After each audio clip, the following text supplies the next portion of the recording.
Assalamualaikum warahmatullahi wabarakatuh.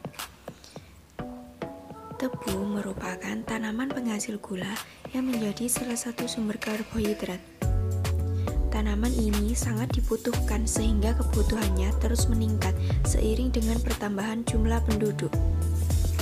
Tebu adalah jenis tanaman penghasil gula dan hanya tumbuh di daerah yang memiliki iklim tropis. Industri tebu di Indonesia selain menghasilkan gula untuk dikonsumsi juga mampu menghasilkan tetes tebu atau molase. Sebagai produk sampingan, proses pengolahan tebu menjadi butiran gula. Penggunaan molase digunakan sebagai salah satu komponen bahan baku dalam berbagai industri, yakni industri pangan, industri pakan ternak, industri pertanian, industri konstruksi, dan industri kimia. Dalam industri pangan, molase digunakan sebagai bahan penyedap rasa, bahan fermentasi, pengembang roti, bahan baku pembuatan kecap, bahan pemanis dalam pembuatan gula cair, dan sebagai penyedap bahan pembuat rokok. Industri lain yang menggunakan molase adalah industri pakan ternak, yaitu molase berfungsi sebagai bahan fermentasi pakan ternak, pelet campuran pakan ikan, serta sebagai media untuk menumbuhkan plankton atau sumber pakan plankton.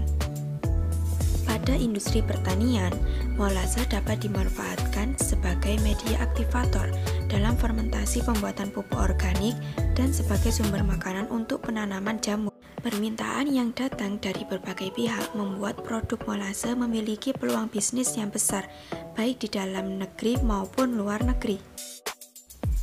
Kalian sudah tahu belum apa sih molase itu? Yuk kita simak video ini sampai akhir. Molase merupakan salah satu limbah produk hasil dari pengolahan gula tebu yang sudah tidak dapat dikristalkan lagi dan masih mengandung material gula dan non-gula atau organik.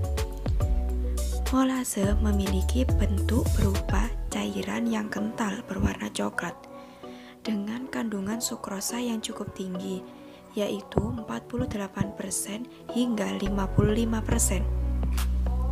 Sehingga seringkali dijadikan bahan baku untuk pembuatan etanol.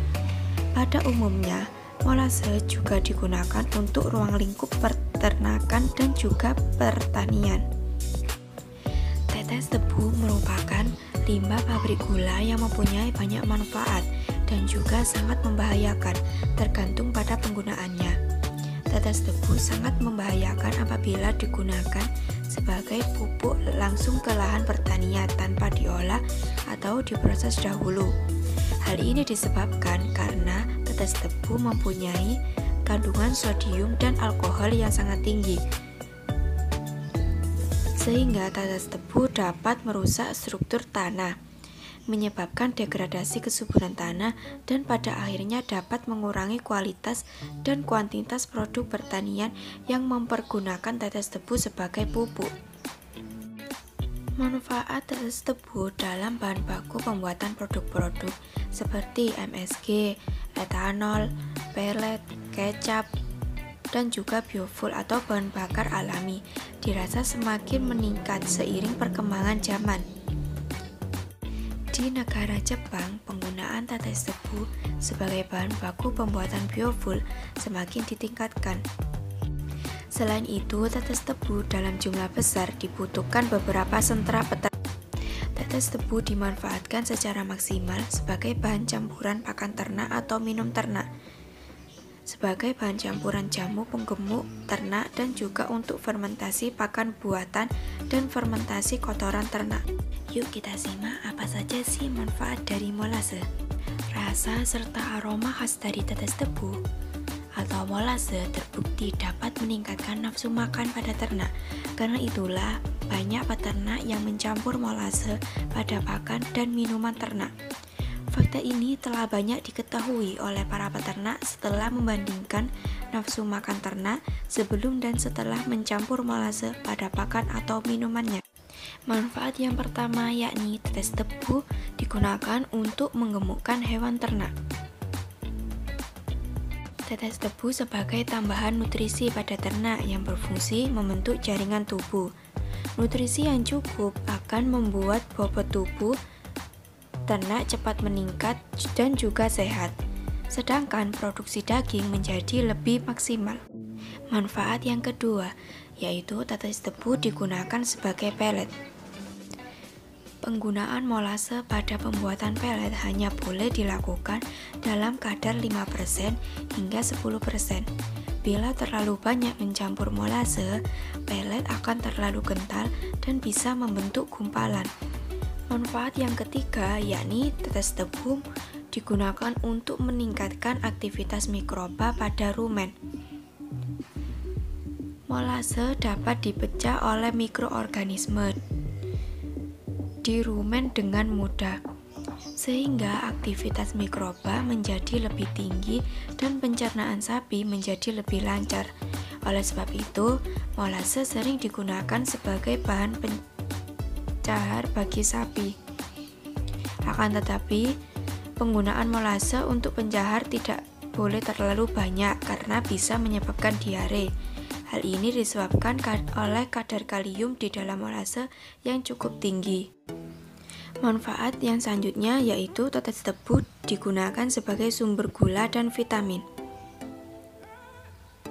Tetes tebu atau molase kaya akan vitamin, karenanya dapat membantu memenuhi kebutuhan nutrisi ternak yang belum bisa mensintesa vitamin tersendiri di dalam lambungnya. Molase juga kaya gula yang mudah dicerna oleh lambung hewan ternak. Kandungan gula dalam molase yang disebut sukrosa adalah jenis gula yang dimanfaatkan oleh tubuh hewan sebagai sumber energi. Karena itu, molase dapat digunakan untuk menambahkan gula dan vitamin pada pakan yang rendah kandungan nutrisinya. Manfaat yang selanjutnya yakni tetes tebu atau molase dapat digunakan untuk pembuatan ekoenzim. Kalian di sini sudah tahu belum apa itu ekoenzim? Jadi, ekoenzim adalah hasil dari fermentasi limbah dapur organik seperti ampas buah dan sayuran, gula, dan air. Warnanya coklat gelap dan memiliki aroma fermentasi asam manis yang kuat. Ekoenzim bisa menjadi cairan multiguna dan aplikasinya meliputi rumah tangga, pertanian, dan juga peternakan. Pada dasarnya, ekoenzim mempercepat reaksi biokimia di alam untuk menghasilkan enzim yang berguna menggunakan sampah buah atau sayuran. Enzim dari sampah adalah salah satu cara manajemen sampah yang memanfaatkan sisa-sisa dapur untuk sesuatu yang sangat bermanfaat. Cairan ini bisa menjadi pembersih rumah maupun sebagai pupuk alami dan pestisida yang efektif. Ekoenzim memiliki banyak cara untuk membantu siklus alam seperti memudahkan pertumbuhan tanaman sebagai fertilizer, mengobati tanah, dan juga membersihkan air yang tercemar. Selain itu, bisa juga ditambahkan ke produk pembersih rumah tangga seperti sampo, pencuci piring, deterjen, dan lain-lain. Ekoenzim juga bisa digunakan sebagai penolak serangga alami yang membuat semut, serangga, dan lain-lain untuk menjauh. Saking alaminya, setelah digunakan untuk pel, cairan ini juga bisa dipakai untuk menyiram tanaman. Ekoenzim juga dapat digunakan untuk merangsang hormon tanaman untuk meningkatkan kualitas buah dan sayuran, serta untuk meningkatkan hasil panen. Besarnya transfer input dan output pada produsen ternyata belum mampu mendorong daya saing komparatif gula. Berdasarkan daya saing komparatif, nilai DRC sebesar 1208,50 dan nilai BRC sebesar 0,98 untuk siklus 4 tahunan, maka usaha tani tebu outputnya tidak mempunyai daya saing. Hal ini karena biaya input tidak mampu membiayai sosial outputnya. Dengan demikian, gula Indonesia belum bisa ditujukan sebagai komoditas ekspor.